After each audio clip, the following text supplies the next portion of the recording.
October 31వ తారీఖున దీపావళి రానుంది.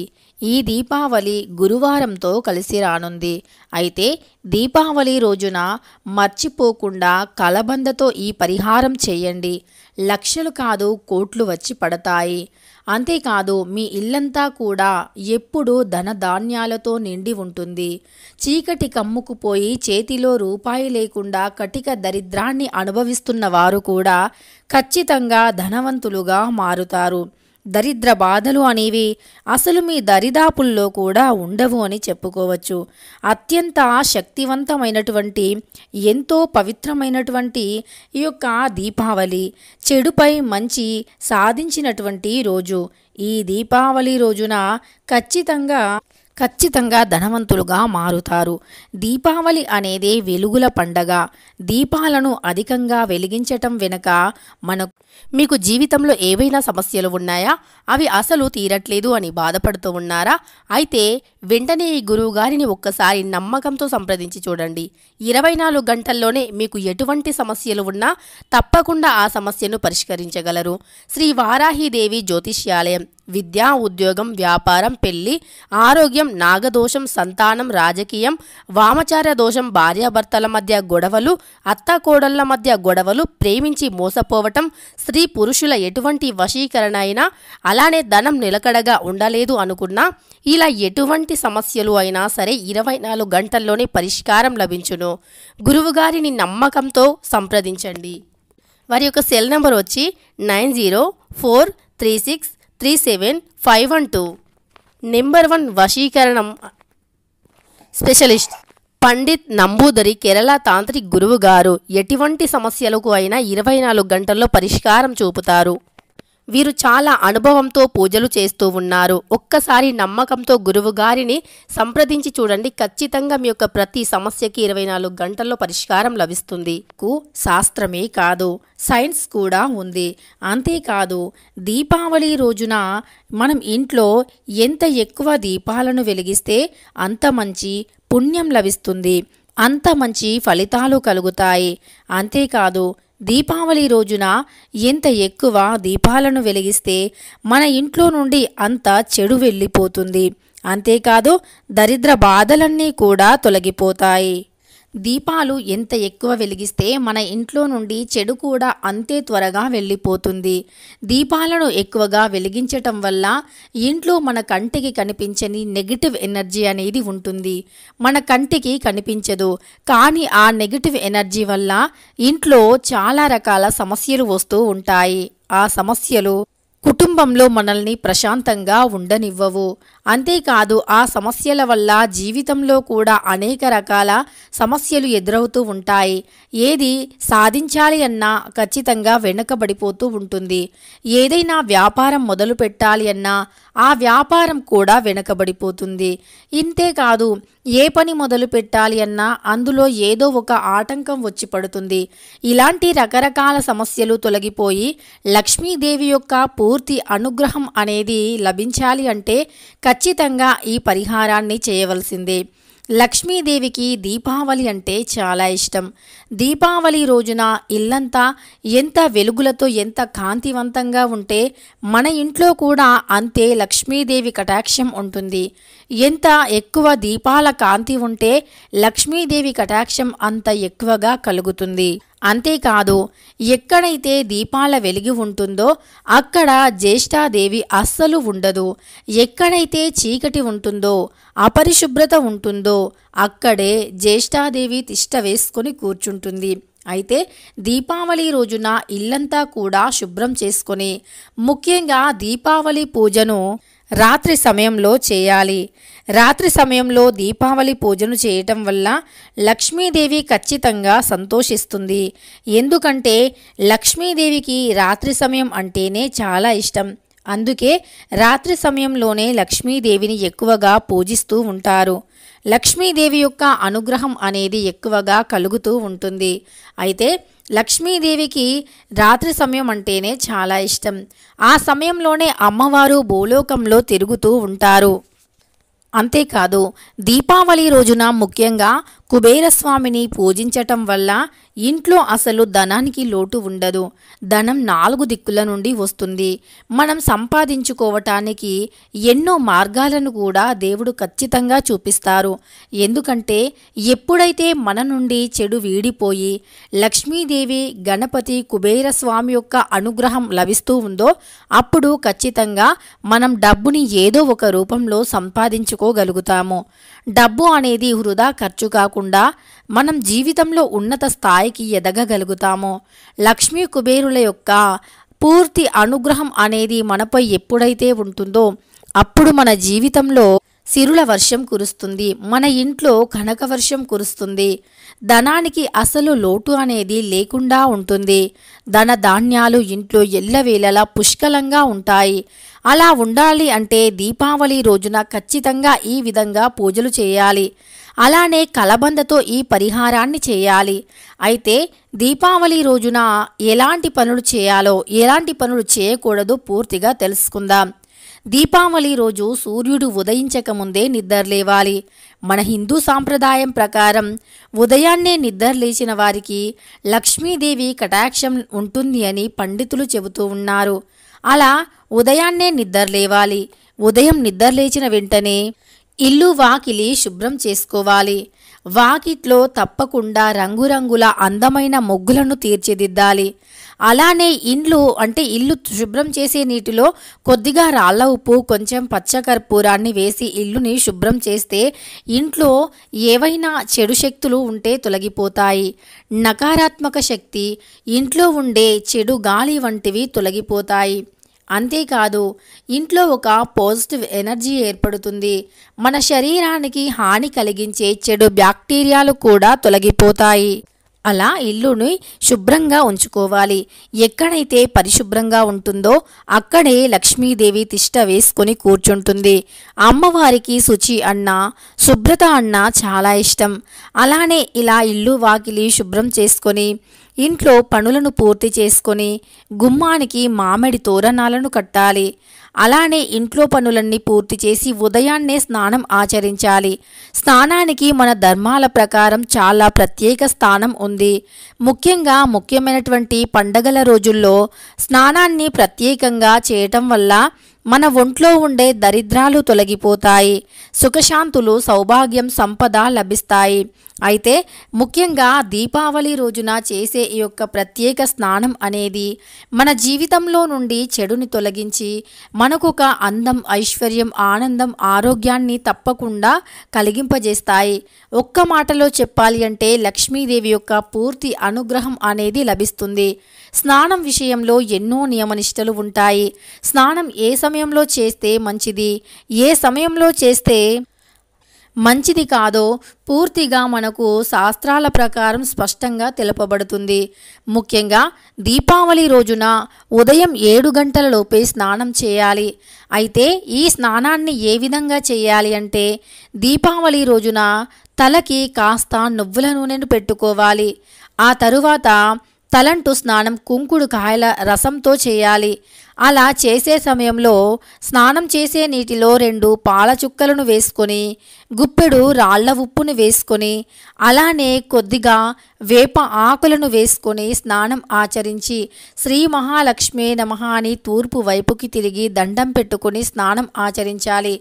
ముఖ్యంగా స్నానానికి ముందు తలకి కొబ్బరి నూనెను లేదా నువ్వుల నూనెను రాసుకొని నుదిటిన కుంకుమను, చెంపలకి పసుపుని ధరించి ఆ తరువాత ఈ యొక్క మంగళకరమైనటువంటి స్నానం చేయాలి. స్నానం చేసే నీటిలో ఎర్రటి గులాబీ రేకులను వేసుకుంటే ఇంకా మంచి ఫలితం కలుగుతుంది. లక్ష్మీదేవి అనుగ్రహం లభిస్తుంది. నరదృష్టి ఖచ్చితంగా తొలగిపోతుంది. మనల్ని ఏవైనా చెడుగాలులు ఆవహించి ఉన్నా ఆ చెడుగాలుల యొక్క ప్రభావం కూడా తొలగిపోతుంది. తరువాత శుభ్రమైనటువంటి లేదా నూతన వస్త్రాలను ధరించాలి. కానీ ఈ దీపావళి రోజున ఉతకని దుస్తులు, చినిగిపోయిన దుస్తులు మాత్రం వేసుకోకూడదు. కేవలం పరిశుభ్రమైనటువంటి ఉతికిన దుస్తులను వేసుకోవాలి. అందులో కొన్ని శుభప్రదమైన రంగు దుస్తులను వేసుకోవటం వల్ల లక్ష్మీదేవి యొక్క అనుగ్రహం తప్పకుండా లభిస్తుంది. ఆ శుభప్రదమైనటువంటి రంగు దుస్తులలో ముఖ్యంగా పసుపు రంగు, ఆకుపచ్చ రంగు, ఎర్రటి రంగు, ఆరెంజ్ రంగు, లేత గులాబీ రంగు అంటే లక్ష్మీదేవికి చాలా ఇష్టం. ఇవి శాస్త్రాల ప్రకారం శుభప్రదమైన రంగులుగా కూడా మనకు ప్రసిద్ధిలో ఉన్నవి. అంతేకాదు వీటికి కూడా పాజిటివ్ని ఆకర్షించే శక్తి ఉంటుంది. అంటే దైవాన్ని ఆకర్షించే శక్తి ఉంటుంది ఈ రంగు దుస్తులకి. అంతేకాదు మనం వేసుకునే రంగు దుస్తులు అనేవి మన జాతకం పైన ప్రభావాన్ని చూపిస్తూ ఉంటాయి.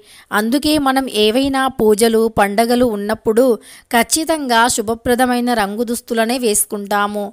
కనుక ఈ దీపావళి రోజున ఇలా ఎరుపు, ఆకుపచ్చ, పసుపు, నీలి, అలానే గులాబీ రంగు, అలానే ఆరెంజ్ రంగు వంటి శుభప్రదమైన రంగు దుస్తులను వేసుకోవాలి. తరువాత పూజ గదిలో అమ్మవారి పటానికి ఎర్రని పూలతో అలంకరించాలి. అమ్మవారికి ఎరుపు రంగు పుష్పాలు అంటే చాలా ఇష్టం. అలానే కుబేర స్వామిని కూడా రంగురంగు పుష్పాలతో పూజించాలి. కుబేర స్వామికి ఆకుపచ్చ రంగు కుంకుమ అంటే చాలా ఇష్టం. ఆ కుబేరస్వామి కుంకుమను ఇంట్లోకి తెచ్చి, ఒకవేళ మీ ఇంట్లో కుబేరస్వామి ఫోటో కానీ విగ్రహం లేకపోతే ఆ ఫోటోని కానీ విగ్రహాన్ని కానీ తెచ్చి ఇంటి పూజ గదిలో పెట్టుకోవాలి. అలా ఫోటోని లేదా విగ్రహాన్ని తెచ్చి ఇంటి పూజ గదిలో పెట్టి పూజించాలి. కుబేరస్వామి యొక్క కుంకుమను కూడా తెచ్చి ఆ కుంకుమను కుబేరస్వామికి తప్పకుండా పెట్టాలి. ఇలా పెట్టడం వల్ల ఖచ్చితంగా ఇంట్లో సిరి సంపదల వర్షం కురుస్తుంది. భోగ భాగ్యాలు తప్పకుండా లభిస్తాయి. అత్యంత ఉన్నత స్థాయికి కూడా ఎదగగలుగుతాము. అంతేకాదు ఇక ఈ యొక్క అత్యంత పవిత్రమైనటువంటి దీపావళి రోజున ఇంట్లోకి గవ్వలు, గోమతి చక్రాలు, బెల్లం, అలానే పచ్చకర్పూరం వంటివి తెచ్చుకొని లక్ష్మీదేవి పటం ముందు పెట్టి పూజిస్తే గనక సిరి సంపదలు తప్పకుండా కలుగుతాయి. సిరి సంపదలకి అధిపతి అయినటువంటి లక్ష్మీదేవి కుబేరస్వామి యొక్క అనుగ్రహం కూడా తప్పకుండా లభిస్తుంది. ఇక మరి కలబందతో ఈ దీపావళి రోజున ఏ విధమైనటువంటి పరిహారం చేయాలో తెలుసుకుందాం. ముందుగా దీపావళి రోజు సాయంకాలాన గుమ్మం చుట్టూ అంటే ఇంటి ఆవరణలో ఎప్పుడూ కూడా దీపాలను వెలిగిస్తూ ఉండాలి. ఈ దీపం వెలిగించటం వల్ల దైవం ఆకర్షింపబడుతుంది. ఏ చెడు శక్తులు కూడా మన ఇంటి ఆవరణలోకి రాకుండా ఉంటాయి. అంతేకాదు గాలిలో మన కంటికి కనిపించని ఎన్నో రకాల నెగిటివ్ చెడు క్రిములు అంటే మన శరీరానికి మానసికంగా, శారీరకంగా ఎన్నో రకాల సమస్యలను తెచ్చిపెడతాయి. అలాంటి చెడు క్రిములను కూడా ఈ దీపం అనేది ఖచ్చితంగా ధ్వంసం చేస్తుంది. అంటే ఆ చెడు క్రిములను పీల్చేసుకొని మనకు మంచిని అందజేస్తుంది. పొగ రూపంలో ఆ చెడు క్రిములను బయటికి పంపిస్తుంది. అందుకే దీపాన్ని నువ్వుల నూనెతో వెలిగించాలి లేదా ఆవు నెయ్యితో వెలిగించాలి అని పెద్దలు, పండితులు చెబుతూ ఉంటారు. ఈ నువ్వుల నూనెలో ఎన్నో రకాల ఔషధ గుణాలు ఉంటాయి. చెడుని మన నుండి దూరం పంపించే అంత శక్తి ఉంటుంది. దైవాన్ని ఖచ్చితంగా ఆకర్షించుకునే గుణం ఉంటుంది. కనుక దీపాలు అంతటి శక్తివంతమైనటువంటివి. దీపావళి అంటేనే దీపాల పండగ అని అర్థం. చెడుపై మంచి సాధించినటువంటి రోజు అని అర్థం. ఈ దీపావళి పండగను మనం ఎప్పుడైతే లక్ష్మీదేవి క్షీరసాగర మదనం జరిగిన తరువాత అమ్మవారు ఉద్భవిస్తూ ఉండగా ఆ సమయంలో దేవతలు తాము పోగొట్టుకున్న సంపదను తిరిగి పొందారు. అలా లక్ష్మీదేవిని ధనానికి అధిపతిగా పెట్టారు.